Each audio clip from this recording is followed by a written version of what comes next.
The impact initially is one of shock, but in terms of the fighting on the ground, you've already mentioned those Saudi airstrikes on various different positions in Sanaa, especially areas where Houthi fighters are believed to be holed up, including the Republican Palace in the center of Sanaa. Many of these areas are in residential areas because of the location of some of these military and sites such as Saleh's former home. But in terms of what's now going to happen with the fighting, well, that's really the million-dollar question in Yemen now, because we're not sure exactly what the reaction of a few major factors in this is going to be. So number one, we're looking at the tribes. The tribes that surround Sanaa are vitally important. They're the ones who control the access routes into Sanaa. Saleh was a tribal figure.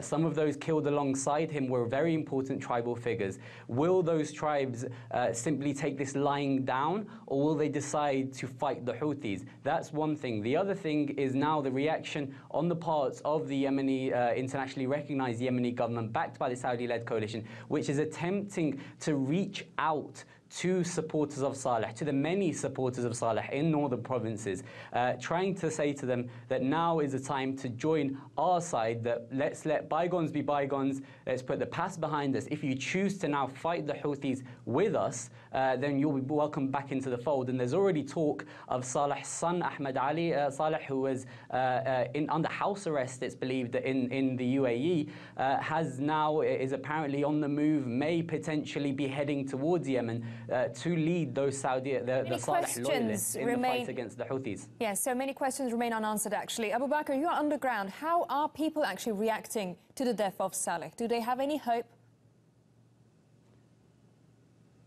Well, initially it was disbelief. This is a man who ruled Yemen for so long that this was the majority of Yemenis were born during his rule. So initially it was one of disbelief, one of shock. Now there's uncertainty. In Sanaa there's fear, especially when you talk to people privately, when you look at social networking sites. People are very afraid, but they're afraid to actually come out and now say these things because of the complete domination, the complete rule the Houthis now do have in Sanaa. In other parts of the country, such as Taiz, for example, where we've been over the past few days, you've got front lines there where Houthi Saleh forces had been essentially laying siege to Taiz. Now people in Taiz are uncertain as to whether that siege is going to end, whether the Houthi Saleh forces are now going to turn on each other. And then you've got people in Aden, in the south of the country, where many hated Saleh. Many considered him the leader of a northern occupation against the south, against Aden.